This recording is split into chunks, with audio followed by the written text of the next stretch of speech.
Hey, do you know this kind of rock and roll rhythm guitar where you, like an E5, you're going to go 1 and 2 and 3 and 4 and 1 and 2 and 3 and... So that's your index finger on the second fret of the fifth string, a B note. You got your low E open, plus that B. That makes a power chord, or E5. So if you do eighth notes steady,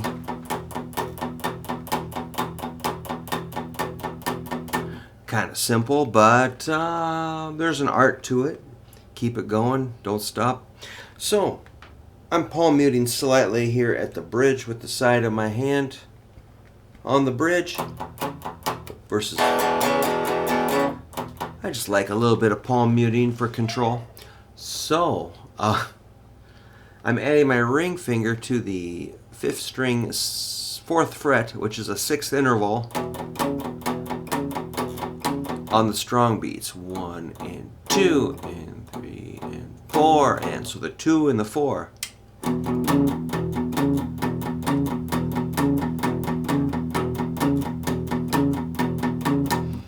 Cool, man. I realize a lot of you have worked on that, and I just want to make sure you're remembering to practice it and be ready. Here's your A5. That's just one string towards the floor. One more string over is D5. There, you might want to have your middle finger on the second string, third fret, D, so you don't get this. You want. And after that, you probably wouldn't do this on G. Or F sharp. Or B, I guess. Those are a little too screechy, but it's an option. But those are kind of rarely used from my perspective. Now, let's try it an octave higher. That's 12, 14, add in your pinky on the 16. That gets you an E5, an octave higher.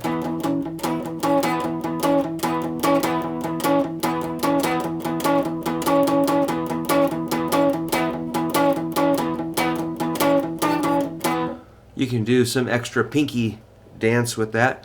That's E. Now it's going to get slightly more interesting. You're going to take it one fret that way, and you got E flat.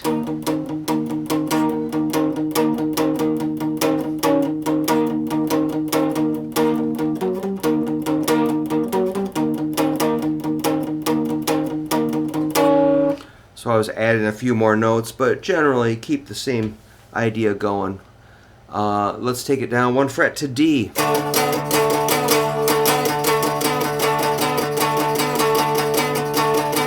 One fret lower is D flat.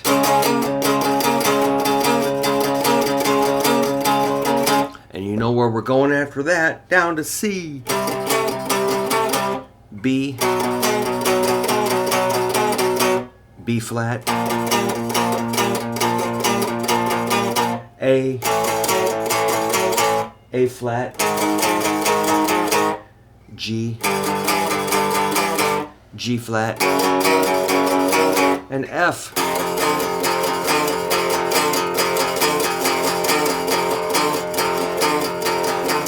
That sounds like a freight train. And back to E. So, even though you probably already know that, I want to make sure you can do it in all 12 keys. And you can move that around the neck like to the A. Take that up an octave. A flat, G flat, F, E. Now you can do E in 3 different spots. At least E flat, D flat, C, B flat, A. Or Now you can do A in 3 different spots. So, in my opinion, my feeling is I want you to be proficient with that there should not be a huddle when it's time to play rock and roll rhythm. There should not be a stop and discuss. You just got to be ready to rock, That's kind of what I push for with my students. And, I'm just thinking professional level playing. If you join a band, you can't stop and go, whoa, whoa, whoa, what's that? C sharp, what's that? We don't do that. We just know C sharp. It can't be a break time while we check our phone or something. You got to be ready. Plus, you got to move from chord to chord, like C sharp, F sharp, G sharp, C sharp.